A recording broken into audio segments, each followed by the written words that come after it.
Morning to everyone. First of all, let me introduce myself. I'm Barbara Girolami, PhD student at the second year in the laboratory of Professor Protasi, my supervisor at the University of Chieti. I would like to thank Professor Ugo Carraro for the opportunity to present my work, and it's a pleasure for me to finally participate to this meeting in person after 2 times in which we were forced to attend virtually. As you heard from Feliciano and Matteo, heat strokes are crises characterized by abnormal increase in core body temperature triggered by high environmental temperature. Another factor that can predispose individuals to hyperthermic crisis is intense physical exercise in adverse climatic conditions. And in this case, the crises are called exertional heat strokes. A correlation between exertional heat strokes and malignant hyperthermia, as you see in this paper, has been hypothesized several years ago in literature. You have already heard about the molecular events leading to calcium imbalance in response to heat in skeletal muscle fibers.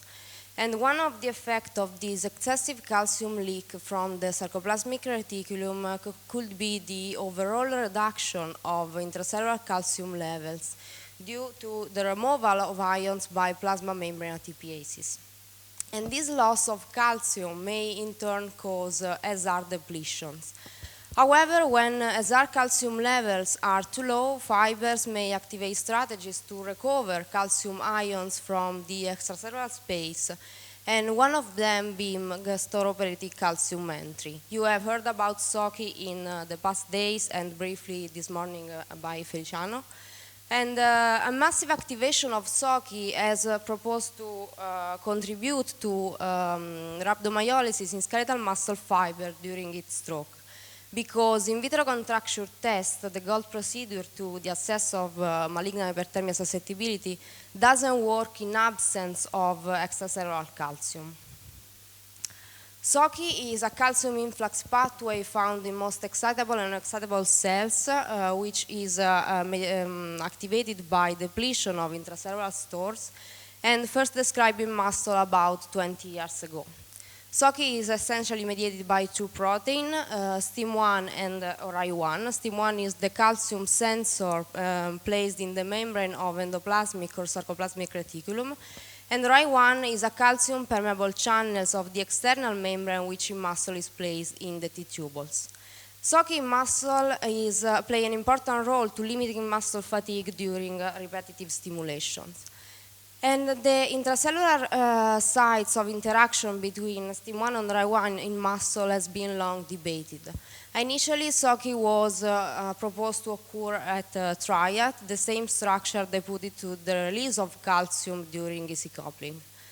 However, this hypothesis was not confirmed by experimental evidence as 3 independent publications by our laboratory between 2017 and 2020 show how exercise and SR depletion drives a striking remodeling of the T-tubules and the SR, which allow the colocalization between STIM1 and RI1, which you see in red and green in this cartoon, and induces the formation of new junction named calcium entry units, which mediate SOCI and which enhance the recovery of divalent cations from the extracellular space. So from this discovery and from what we know about the molecular basis of exertional heat strokes, we developed the hypothesis that drove the experiments of my PhD project. It is possible that the assembly of calcium entry units could be a factor that increases the risk of heat strokes when exercise is performed in challenging environmental conditions. So for this project we use adult wild-type mice divided in 3 different experimental groups: the control mice, the mice trained for 1 month by voluntary running in wheel cages, and mice pre-exercise for only 1 hour with a protocol that we already know from a previous publication induces the formation of calcium entry units. A treadmill was placed in a climatic chamber where temperature and humidity were kept respectively at 34 degrees Celsius and 40%. And then the mice were subjected to an incremental run where the speed increased from 5 meters per minute, and this is the speed you see in this video, up to 30 meters per minute. During and after the exertional stress protocol, we performed the experiment you see listed here that I will present in the following slides. We first measured the internal temperature of animals immediately before and after the exertional stress protocol. In panel A, you see the final temperature reached at the end of the exertional stress protocol, while in panel B, what is shown is the delta, or the difference between the initial and the final temperature recorded. And the data show how the two groups of mice trained for 1 month exercise for only 1 hour reached a higher final temperature compared to control mice. And this difference was statistically significant. We then used a widely recognized test for the assessment of susceptibility to malignant hyperthermia, such as the in vitro contracture test, which consists of we isolated the muscle and we subjected them to an ex vivo exertional stress protocol consisting of 150 consecutive tetani, each lasting half a second at 80 Hz applied every 10 seconds. All the experiments were performed in a solution containing 2.5 millimolar of extracellular calcium in panel A, but supplemented with the BTP2 in traces shown in orange in panel B to D. And BTP2 is a recognized blocker of RI1, the channel that allows the entry of extracellular calcium during SOCI. And you see how during the exertional stress protocol, ideal muscle isolated from mice trained for 1 month exercise 1 hour developed a greater basal tension indicative of a contracture compared to control samples. And the contracture was significantly reduced by supplementation of BTP2 in all 3 groups of samples.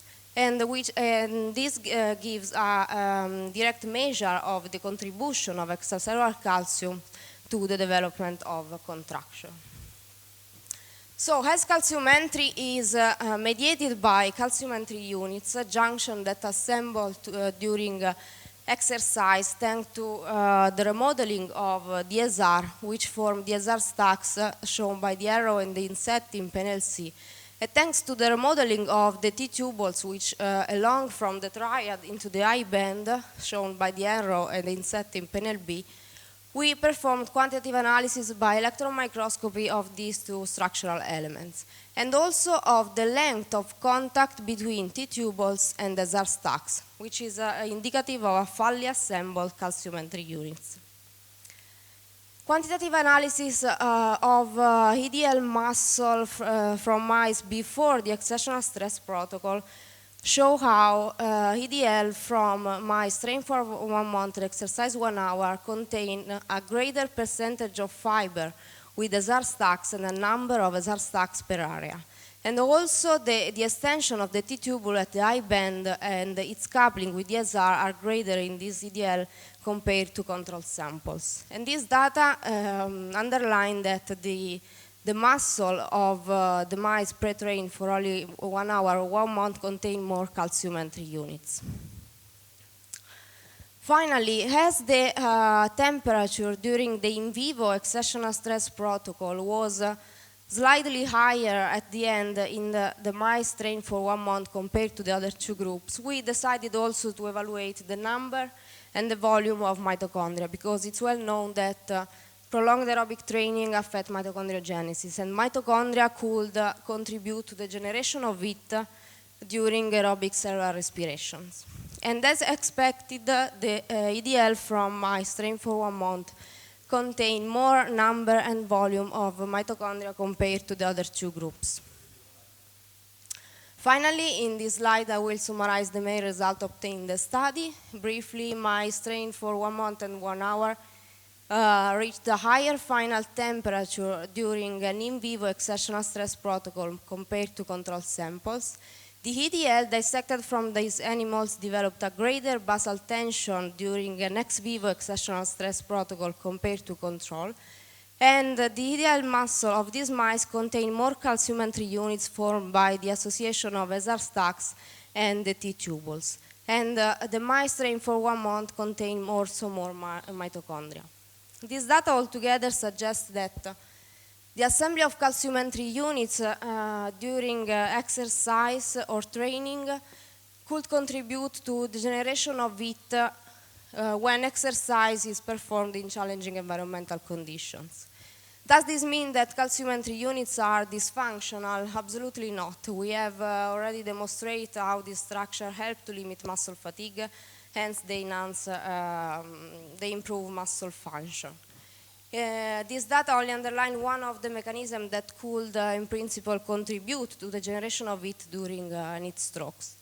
And in the end, we have only to remember that animals may be smarter than humans, tend to hide and postpone activity in those hours of the day in which temperature isn't too high. Maybe human decided to exercise in adverse climatic conditions.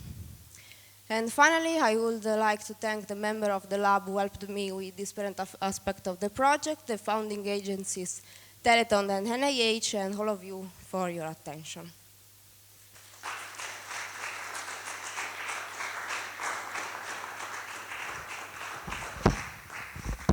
Thank you, Barbara. There is time for a question.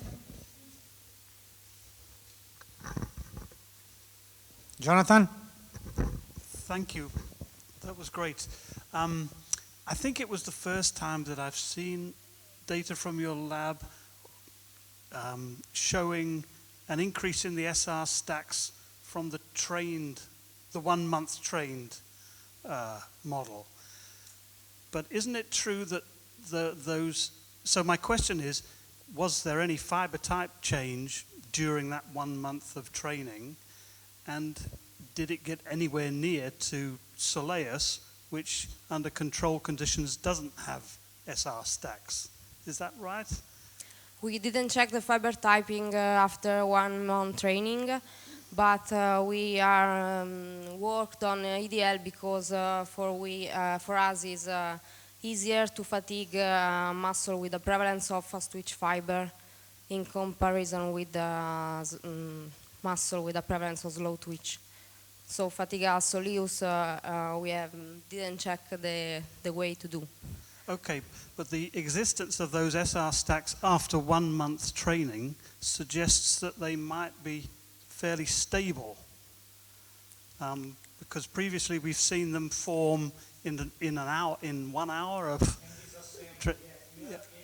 We have preliminary data that the DSR stacks assembled after prolonged training with 1 month training are more stable within 24 hours after the stop of the train. Okay, that's interesting, yeah. She has started to look at the stability after training instead of the disassembly that we see after acute training, and they are a little bit more stable. They will disassemble, but with a little bit longer time. Now I think they are checking with Matteo also the expression level of STIM1 and RI1, if we see we have more protein. And so we are trying to get into that, but a very good eyes that you have seen the calcium entry units after training instead acute. Yes, this is the first time that we are showing this, yes. Any other questions? Yes, Rosanna? Just a curiosity, the effect that you found after 1 month training, can they be reversed by dantrolone, the drug that Feliciano said that can cure the malignant hyperthermia? We hope to block or reduce the increase in the generation of hyperthermic crisis also in wild type mice, but or with a blocker of SOCI or I1, more with dantrolene. Dantrolene is, I think, direct with to the RIR1.